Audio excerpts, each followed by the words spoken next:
Discovery Source is our sponsor.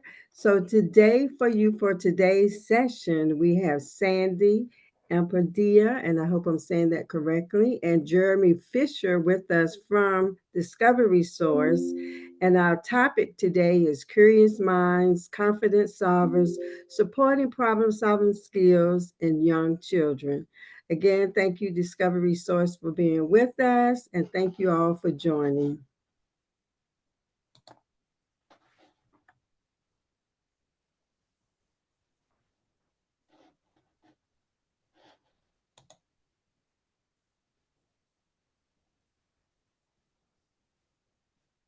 Thank you, Bon. Thank you so much. And welcome, everyone. Thank you for being here. I hope everybody's doing great.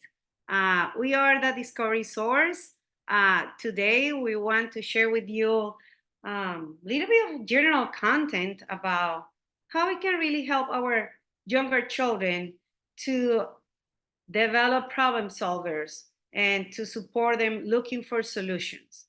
Um, as Yvonne was mentioning, we are the Discovery Source. We create not only products and classroom materials, but we do provide these professional development sessions to help practitioners, directors, teachers, and early interventionists to make the connections about how we can use these beautiful, wonderful strategies, materials, knowledge that we have to build this capacity of assisting children and developing social emotional skills that we know now they're hand to hand connected with cognitive skills, with language and communication skills.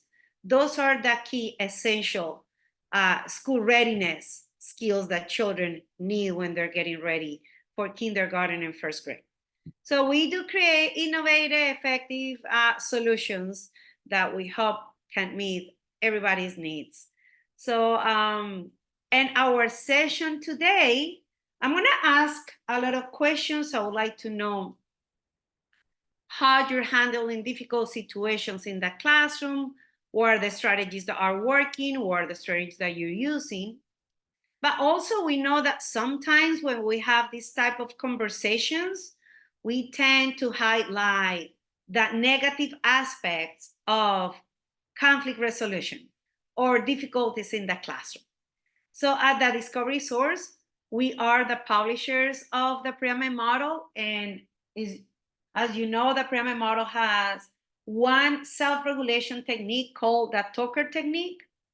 And what Tucker does is that he just recognizes his feelings, then he stops and he talking to his shell and practice breathing exercises to think of a solution. So as Tucker, we want to have Tucker norms for our conversation today. If we're thinking about something that is not working in that classroom, something that is really hard with some children, we want all of our community to start practicing the steps of stop and recognize how are you feeling about these situations, and then stop, maybe practice some breathing exercises, and then share your ideas and your comments and your questions with all the participants so that we can have a big positive impact on how we can look for solutions. But before we start sharing some of this content and some of these ideas and approaches, I want to know what brings you here today. Like out of your schedule, out of the busy days that we have, you were looking at this description, you're like, I want to be there because what are your expectations for this session? And if you're working with, what age group are you working with? Are you working with preschoolers, with younger toddlers, with what brings you here today? Can we really are teaching problem solving skills? What are some of the expectations that you have for our session today? You can either unmute yourself or you can write some ideas in the chat. I will be able to see them and to read them.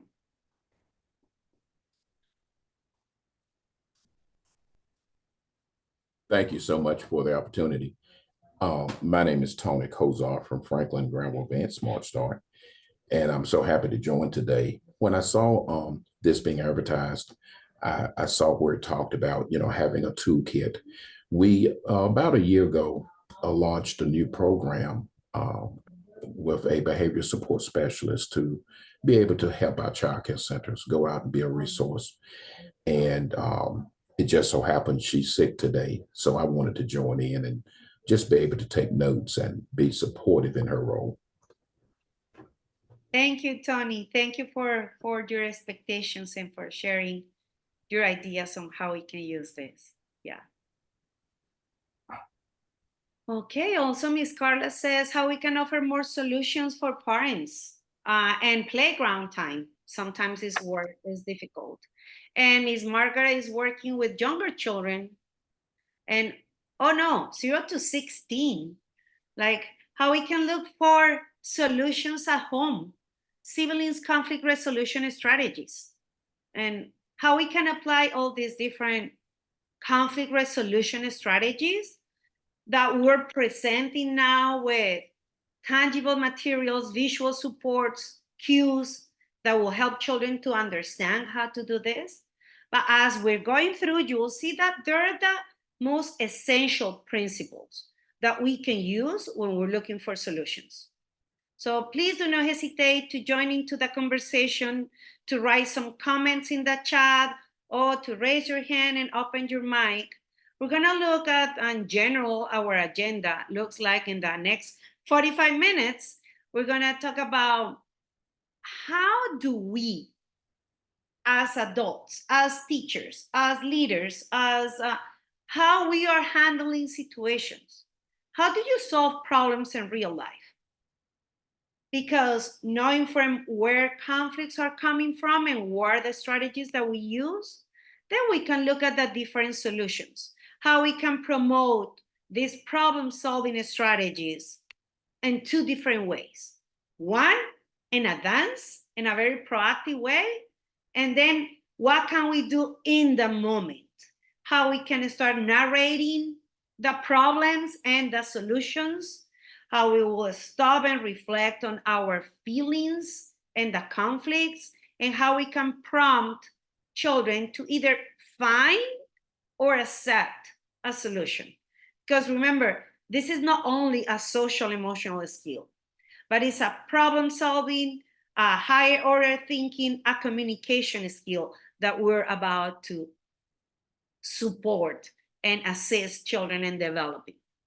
But before we start looking at different strategies, I would like to know how we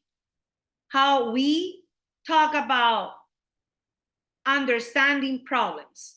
Before we talk about children, so as an adult, what are the different solutions? How we can understand problems and solving steps?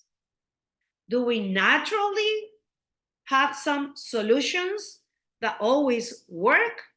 Or what are some of the steps that you take when you are confronting problems? How do you look for solutions? And welcome everyone that is just joining in. Welcome to our session. We're so happy to have you here. We're brainstorming ideas on how we can become a better problem solvers. And we're looking at different ideas to help teachers in the classroom, to gain some knowledge and assist adult learners with techniques and strategies. Like, welcome everyone. So I'm asking you, what are the steps that you take when you're looking to solve a problem?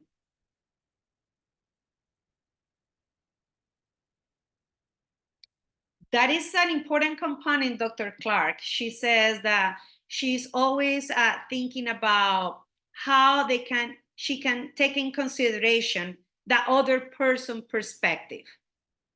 How you can, in a way that you say something that sometimes we are the ones who are triggering the response. Maybe you say something that could be offensive, that will trigger a reaction. So thank you, Dr. Clark, for that approach. That is an important approach. before you start looking for solutions, you will consider the perspective of others. And Miss Margaret says that she needs to calm down first, because if we just react rather than thinking through it, it will be a completely different situation. Thank you. And Miss Carla said that she will stop and think, analyze the situation, then think about how she can seek out for support or look for different solutions. Important elements that we need to consider, because when we are supporting educators or when we are teachers and we're assisting children and developing these skills, remember that one key element of teaching is modeling. And all different levels. If you are a director of your school, if you're an educational specialist, if you're a behavioral analysis person specialist, always somebody's looking at how you are going to respond before they start using the same strategies. So how we are aware of how we are responding to problems will change the way that we approach conflict resolution with children. Also, thank you, Dr. Askew. Yeah, we need to consider the context of the culture and family, because sometimes what is a conflict for me, it doesn't look like it's a conflict for you, right? Like how we can look at what is happening before, what that is that trigger of the behavior, when the behavior is happening, because it's not happening all day long. It looks like when we have a child with difficult behaviors in the classroom and we have challenge managing that behavior, because this is the conversation about they're not challenging behaviors. It's like how we as an adult, we are challenged to manage that behavior. So before we start looking at solutions, we must have a foundational level of skills, because before we start supporting children. As you were mentioning in the chat, we need to keep in consideration the context of that culture and family, but we also need to identify where is the developmental stage that this child is going through. Sometimes they're not challenging behaviors, but they're just part of the developmental stages. Maybe you say, but that child wasn't like that last year. He was in the other toddler classroom and he never had this. Like, well, he was not speaking in full sentences. He was just playing parallel game that he was not playing in collaboration with. And when children are growing up and when they're developing skills, challenges will appear too. And some difficulties and getting along with others are coming from developmental stages. Also, sometimes when we have a problem and we don't identify, acknowledge, and validate that conflict and that problem, then it will trigger a reaction. It will generate different feelings, reactions, emotions. Because that child is telling me I have a problem, like, I have a problem, I don't want to play with you. And I'm saying, no, there is no problem. Go play with your friends. Oh, then these big feelings and emotions will trigger a reaction. And that child will start kicking people out of the way. And the behavior escalates. But when I acknowledge the problem and then I talk about feelings, then I'm helping the child to know I have a problem, I have a conflict, but also can we offer choices, brainstorming and offering multiple solutions. Not only go share with your friends, play together. This is like sharing is caring. Like, remember, children are developing several different skills, cognitive skills, language and communication skills, social emotional skills. They're learning how to take the perspective of others. They don't know that yet. We need to help them. Also, how we can use the language, the positive use of language to describe actions, to narrate solutions, to offer choices. But it's not enough to offer choices if I'm giving children visual cues, solutions, and then I'm moving away from the conflict. Especially young children need the physical proximity of the teacher, the adult that is supporting the problem solving. And the verbal support, like, give it a try. Okay, let's try and see. So let's consider from where the conflicts that you see more often are coming from. If we're working with younger toddlers becoming preschoolers, we know, don't we have children in the classroom that they walk and they step on top of their friends? And you're like, hey, don't you see your friend? And they're like, no. They really don't know. They see their friends sitting around and they don't think that child will get hurt if I step on their fingers. They're learning how to take the perspective of others. Also, are we using and reviewing developmental appropriate behaviors? Because we have a set of developmental appropriate practices, we have a set of developmental standards.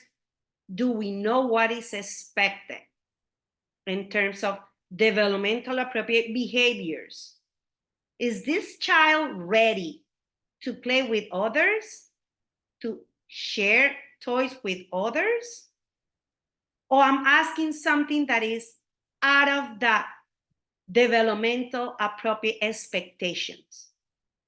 Because when we're asking either above or below that level, then we can see different reactions that we call them difficult behaviors. Also, are conflicts coming from difficulties communicating wants and needs? Like, are children trying to communicate something? We know behavior is always communicating something, right? So we need to teach all these skills, as well as we teach all the other areas of development. If we look at language and communication, gross motor, fine motor, cognitive development, even nutrition, we have a plan. We have a part of our day when we teach all these essential skills. We need to teach social emotional skills. And we don't need to choose academics over social emotional, because we can embed and combine friendship skills, self-regulation and anger management skills, feelings and emotions, emotional regulation, and of course, problem solving. But we need to intentionally teach these skills, because children will need these skills for the rest of their lives, not because they're getting ready to go to kindergarten, because they need it. Let's take turns now. Let's talk about the different problems and the different conflicts that you're having in your classroom. How are you solving problems in the classroom? What are the different difficult behaviors that you have more often? Do we have a lot of physical conflicts, like kicking, throwing, punching, hitting? Do we have difficulties when children don't know how to share toys? Or do you have difficulties when children they don't know how to share your love and attention? What are you doing that is working? What are the different solution kits that you have in your classroom?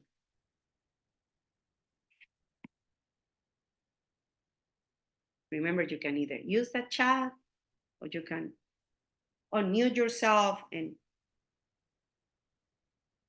look for the different solutions, the solving problems that are working, or that you have, and they're like, I have this, but they're not working.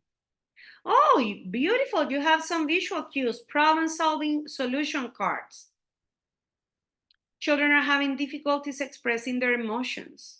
They have, especially today more than ever. They have big problem communicating, demonstrating emotions. So step number one, thank you, Dr. Clark, is working on labeling feelings and emotions, modeling how those feelings might look like. They don't know. They don't know how they look. They don't know how the physical experience is connected with the emotional message. Oh, Miss Carla says that they use the stoplight as a visual. Maybe at home, yeah, they need mom's attention all the time. Like, mommy, mommy, mommy, mommy. And if mommy is not paying attention, then they display some behaviors. Wonderful. You are already practicing a lot of the essential techniques that we need when we are advancing and helping children to create a problem-solving mindset. So let's think about how we can practice this in two different ways. And we always need to keep this in consideration, because if we're looking just for the magic wand to fix the problem in the moment, and we haven't practiced this in advance in a more proactive way, maybe sometimes you will notice that the solutions are not working, the strategies are not working. And this is why, because we need to practice first ahead of time. When nothing is happening, when everybody's in a good mood, when we're getting ready to start the day, we can practice some of these strategies. Then we can transfer the use of these strategies to offer individualized support when some children will need it. So we need to think about some of the strategies that you are already mentioning that you're practicing, is how we can recognize the problem, how we can identify the conflict. And after we identify the conflict, we can think about how that makes me feel.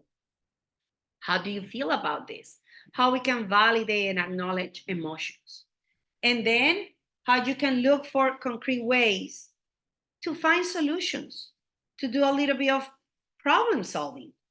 So let's think about practicing problem solving in advance.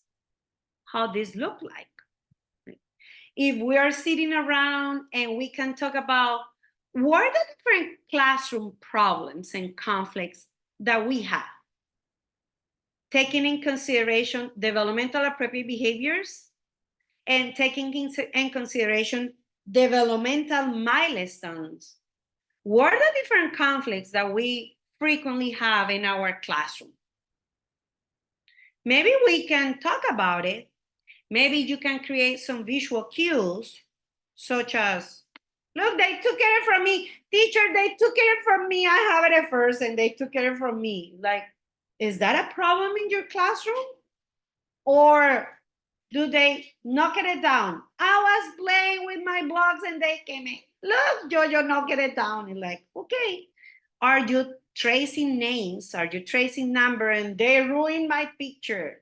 Like, oh, is this a problem? Oh, they're calling you teacher. They're bothering me.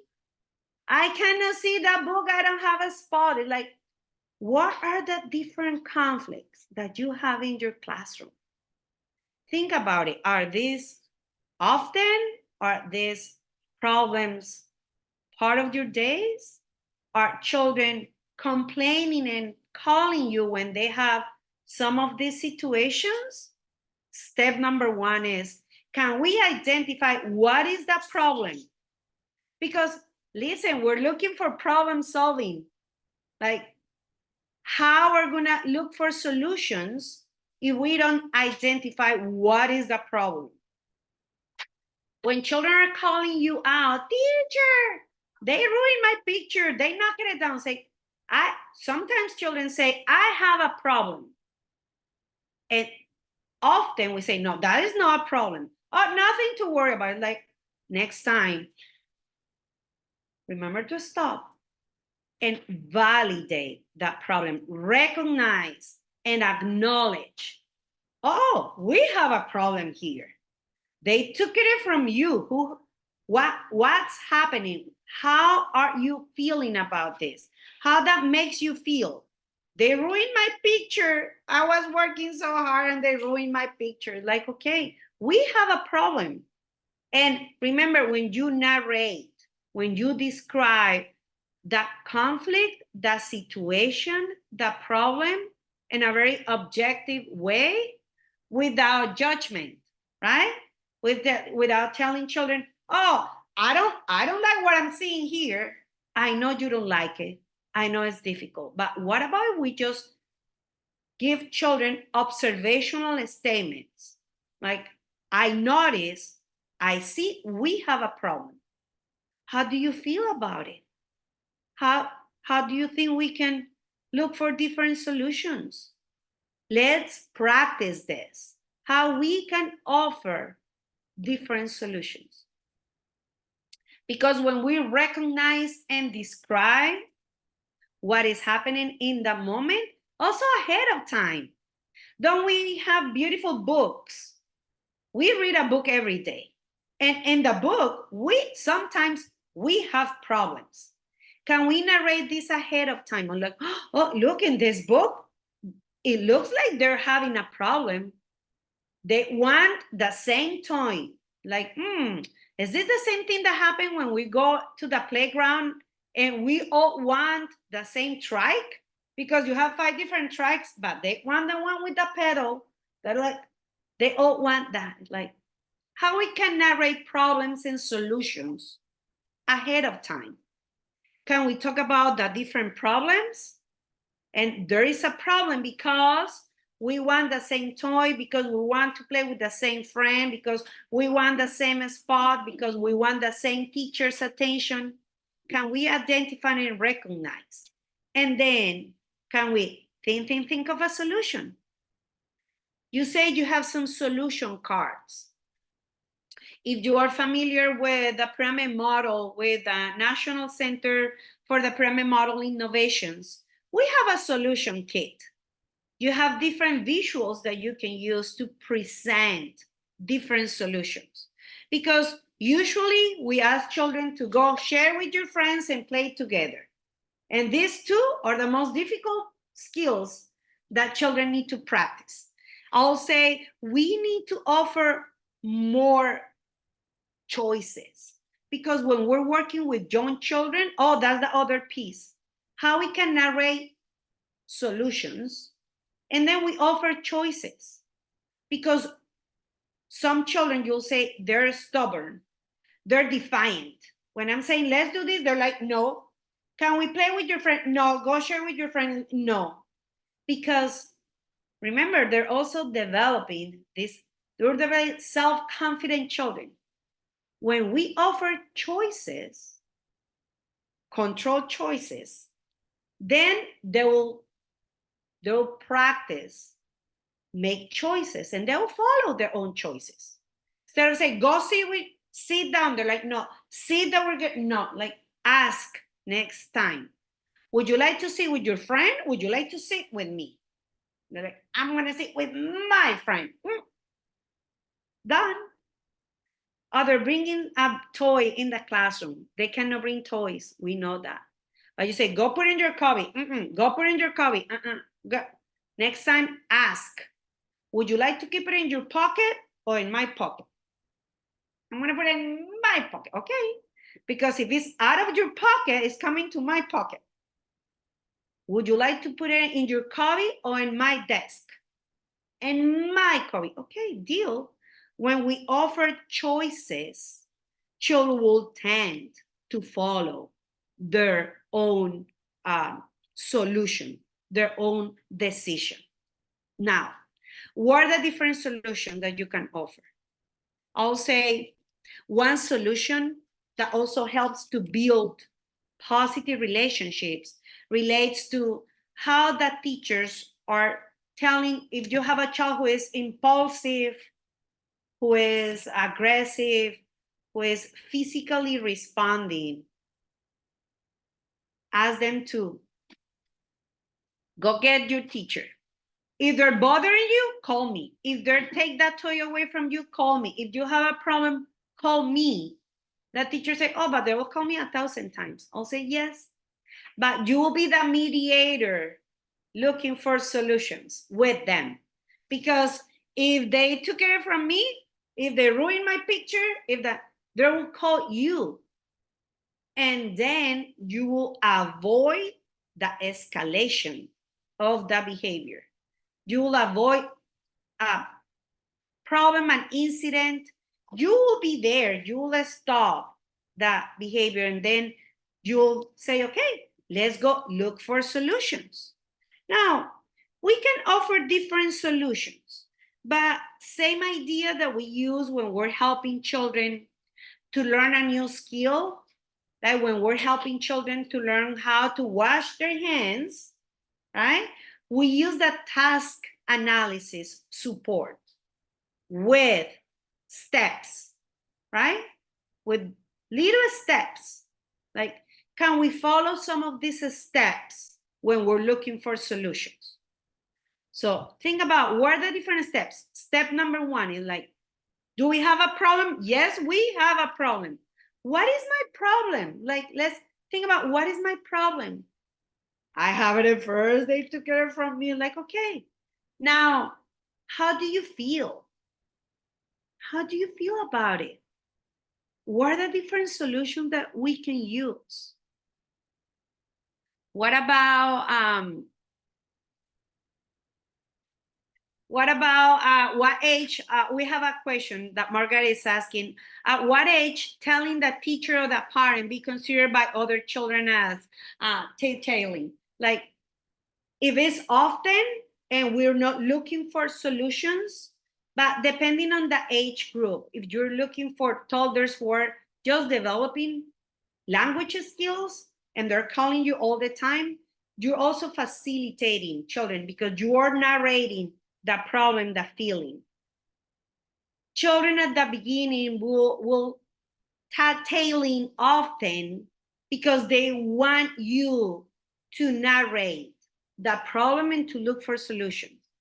It will increase that calling you when they have problems at the beginning, because in the process of assisting children to identify the problem, to validate their emotions, and then to looking for solutions, you are building the process.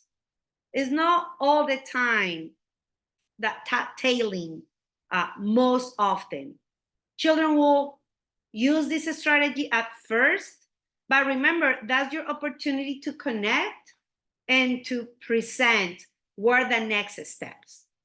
I know it's difficult to determine an age group because today more than ever, we have children who are entering pre-K classroom with toddlers developmental skills because they were not in social situations before. Or we have toddlers that they be surrounded by adults and they have the language of 7 years old, but they don't know how to deal with their emotions. So it's like, I'll say from 0 to 8, we have all these opportunities to provide these different supports and to offer visuals and tangible materials to help children to be able to verbalize feelings and problems. Because if we help children to identify the problem, to manifest and express their feelings, those are the 2 biggest steps that our brains need to look for solutions. Because remember, these are the foundational levels of how the brain works. If we're not helping children to stop and look at the problem and take that moment to validate their feelings and to stop their body, to take control of their emotions, this executive brain, it won't open the door to look for solutions, to take the initiative, to look for problem-solving strategies. Remember, that thinking brain got blocked, stuck in the emotional regulation stage. That's why we need to prompt children to find solutions. to accept a solution when the teacher, the mom, the parent is offering the physical proximity. Like, how often do we say, let's think about, can we ask children to use their words? That's the other thing, that instead of hitting your friends, you say, use your words. But they say, like, no, those words. Like, okay, go back to how we can teach children step by step. What are the strategies that you can use? Can we present and explain ahead of time different solutions? Are we asking children to use their language, to use their words? Maybe we can ask children to say, please. Can I have it, please? Sometimes children want something. Sometimes children want to stop something. We can ask children, can we say, please stop? Sometimes children are overwhelmed because they haven't been exposed to these social situations. They don't like to have a lot of peers around them. And they start like pushing people around. And when you recognize the feeling, when you talk this ahead of time, you say, I know sometimes when we're coming from the playground and we're staying in the same spot, you feel like you don't want people close to you. What are things that we can say? You can say, can you move over, please? Or you can say, please stop. Move away, stop. Like, how we can practice this ahead of time? Can we help children to find their personal space? Can we play? Can we make our own bubble? How far can we go without touching a friend, touching a peer, touching a space, touching a wall? Can we practice this ahead of time so that when children have that difficult moment, we say, stop, remember, I see, and describe what you see. These observational statements. I notice you guys are getting closer. Would you like to? I wonder if we can stop and practice our personal space bubbles. Can we do our butterfly stretches and see if we have enough space between one another? What are the strategies that you have? Because you're saying we have stretching exercises, problem solving. What are the strategies that we can practice ahead of time? That we can explain, that we can present, because we know when conflicts are going to arise. In the playground, they want to play with the same toys. It's like, okay, let's practice. Let's pretend. You know, children love to see you modeling that you have a problem.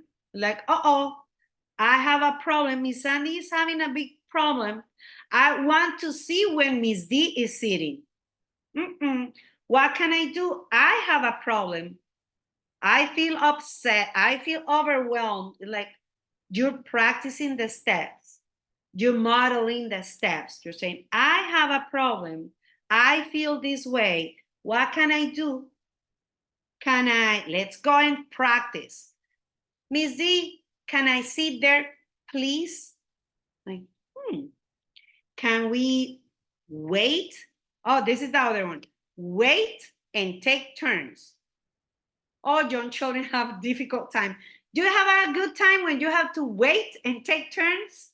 When you're lining up in a supermarket, when you're waiting in the doctor's office, are you doing okay with wait and take turns? Like, we don't like to wait. How we can help children to learn how to wait is if we help children to measure time. Can we get a timer? Can we measure for how long do you want me to wait? Because if I don't know, for how long are we going to connect to listen to this presentation? If you don't have a clear behavior expectation that can help you to organize your time and behavior, you don't know what to do. So we say, okay, let's go get a timer. Let's practice this. You have visual timers. Maybe you have a computer, a tablet, maybe you have your phone. We can use all these digital timers. Do you still have the sun timers in your classroom? Now we have bubble timers. We have all those sensory timers that will help children to see it, to practice. And then when we pretend, when we model, when we're practicing ahead of time, when we have the problem in the moment, then we say, oh, remember. Did you remember that when we have a problem like this, we can go get a timer? Go bring me that timer. Go look for that solution. Do you have visual cues? Younger children would like to see it. Remember, we're working with different learning styles. You have your visual learners, you have your auditory learners, you have your kinesthetic learners. That means when you are providing an instruction, when you're presenting different solutions, you're helping children to recognize either with visuals, because you have some steps, like first, what is my problem? Like, remember, this is your visual. Your visual learner is the one like, what is your problem? Let's think about, and they say, teacher, let me see. Like, let me see, like, can I see it? Go get a timer, and they say, let me see, like they want to see. What is that timer? How that timer looks like? That's your visual learner, that let me see. Your auditory learner is the one that it says, what? Teacher, can you say that again? Repeat that. Can you say it one more time? And say, First, we're gonna identify the problem, then we're gonna look for a solution. And then you can either go look for a timer or go say, please, can we offer choices? And then your kinesthetic learner will go get this and then go to the parent and say, look, we need to take that timer. And then if you have a kinesthetic learner that would like to move, can we use any action, movement, and music while he's waiting for his turn? So when problems are happening and you're practicing and you're offering many of these solutions ahead of time, then in that moment, remember to stop,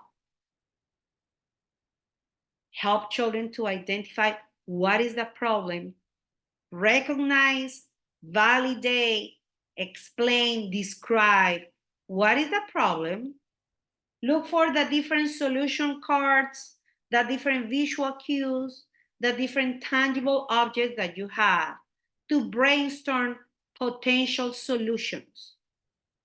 Then when they say, okay, that timer, 2 more minutes, say, okay, now let's think about, do you think 2 more minutes is enough?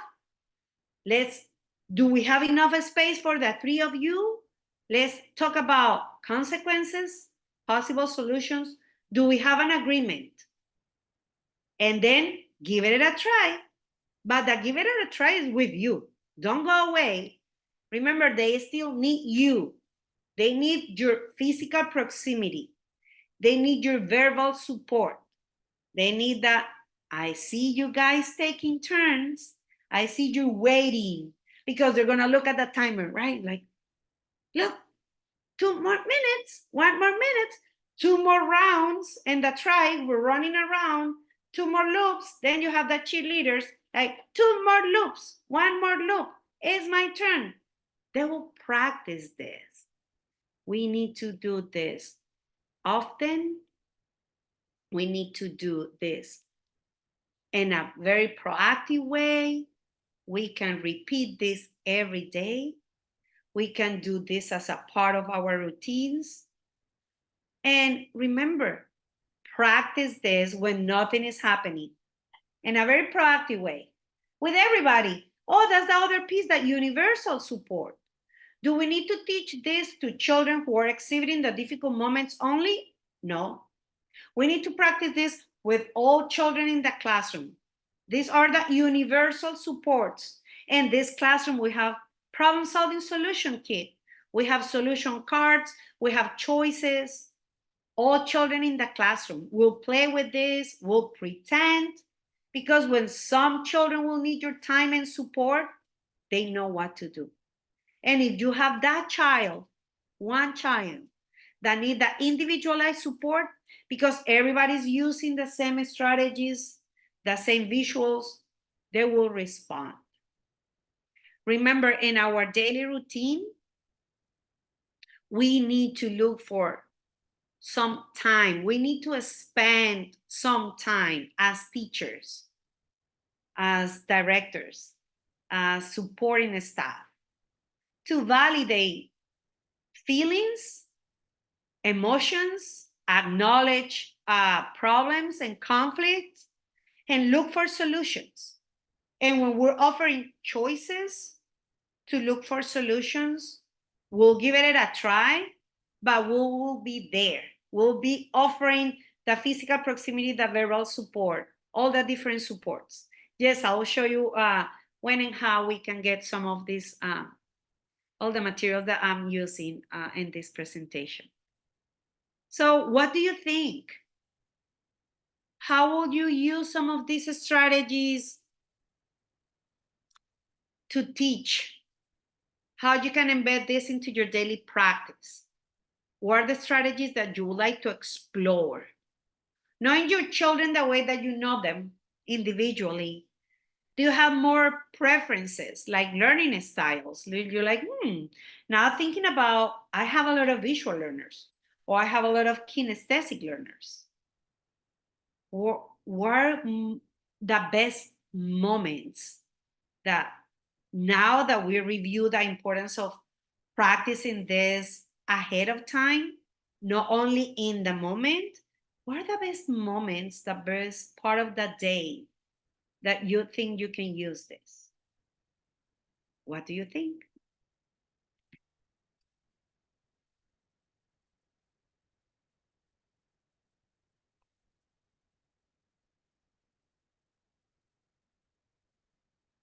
Are some of these ideas validating the different strategies that you're using? Are we adding something to your toolkit?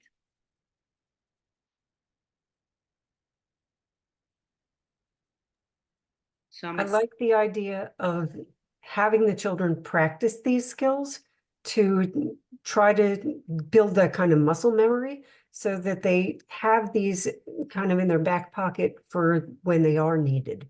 And it won't feel so challenging if they're just doing it for the first time, if they've done it before.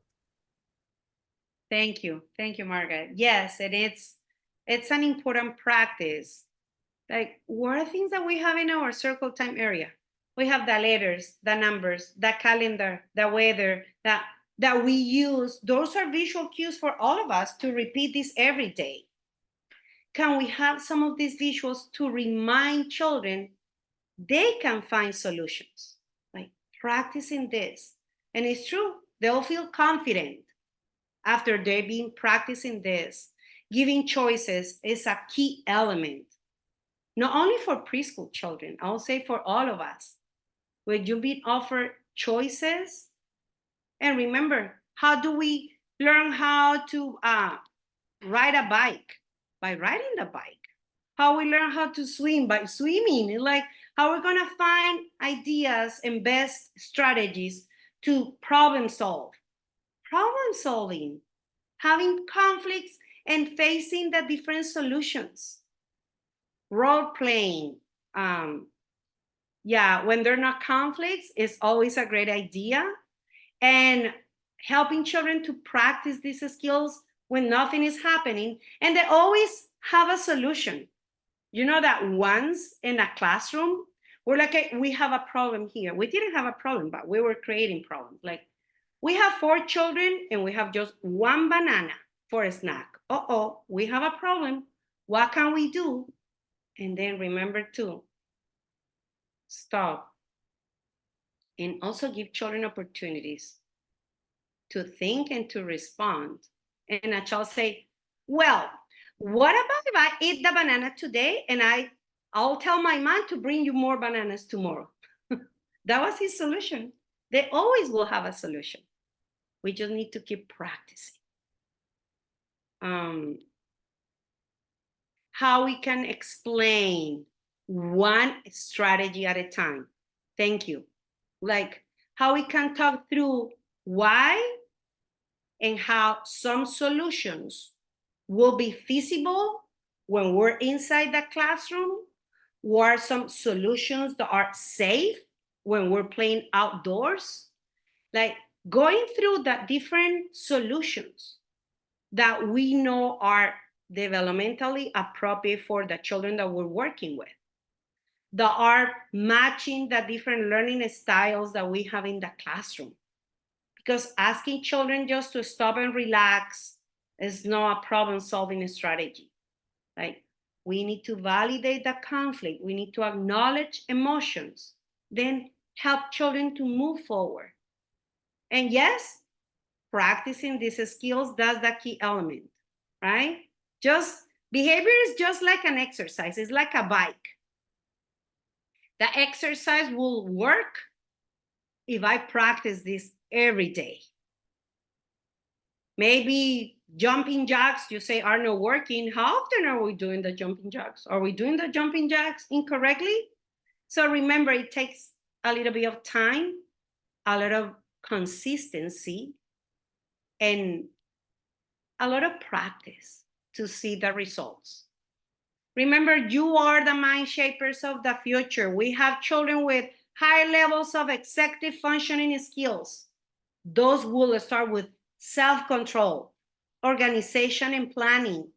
Those are the things that we do every day in our classrooms when we help children to practice breathing exercises, to think of a solution, to initiate, making choices, task initiation. It's like, can we look for a solution? Would you like to look for the timer or say, please, go? Time management. Can we look for the timer? Those are the essential skills that we build in early childhood years. That's why you're the mind shapers of the future. So I'd like to know if you would like to try some of these problem-solving steps. What would you do differently after we have this conversation today? What do you think? Oh, time flies. We have 5 more minutes.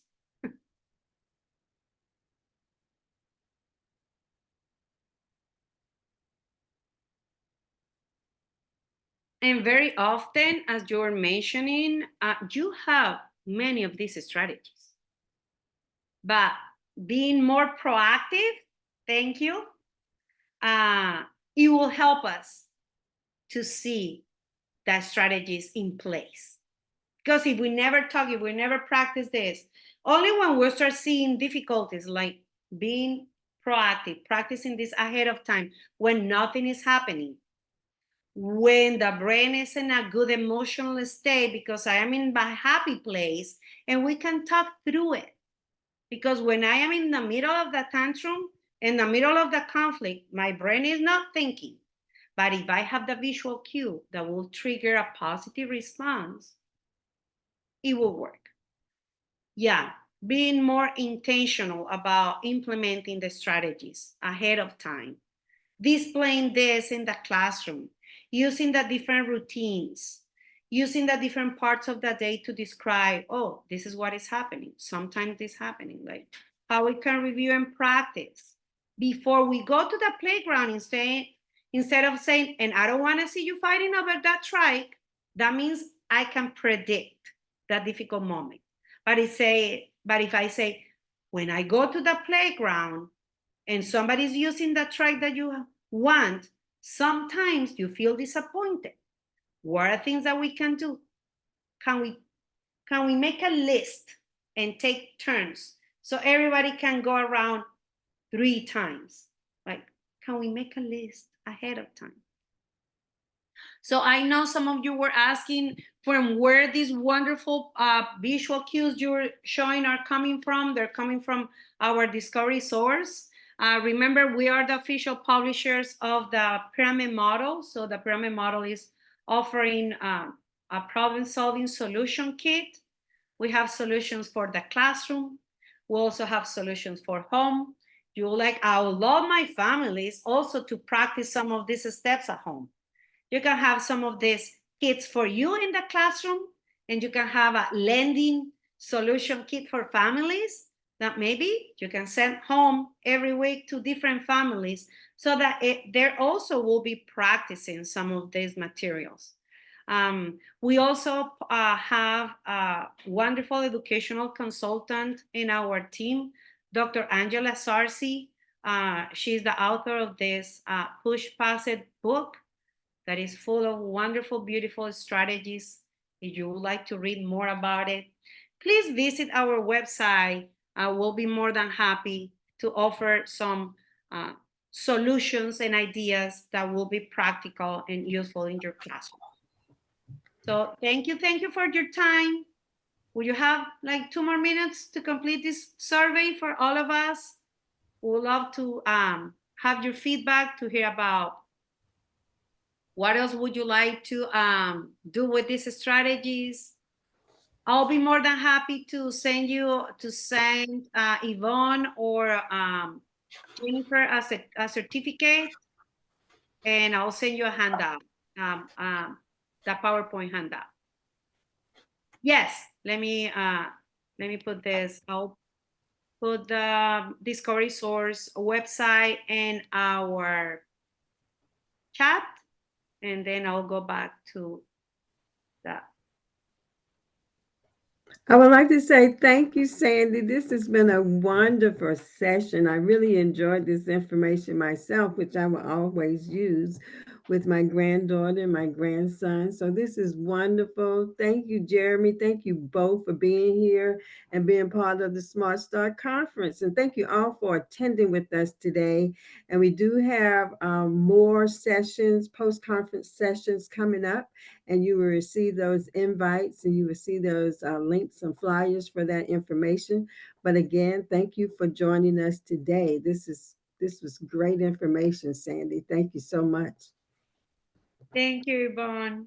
And if you complete the survey and we get your email, or Yvonne, if you have the emails, or I'll send you the certificate and you can pass it around the different participants that they would like. Sure.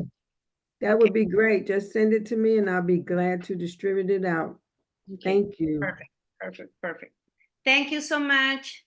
You are the magic in our classrooms. The most important people in that classroom are our teachers. We thank you for everything that you do every day. We value, we love you. Think about all the people that are around you. You're no in isolation in your classroom. We're here to support you. Please do not hesitate to reach out to any of us if you would like more information. Thank you all again. And thank you again, Sandy and Jeremy. Take care. Bye-bye. Thank you.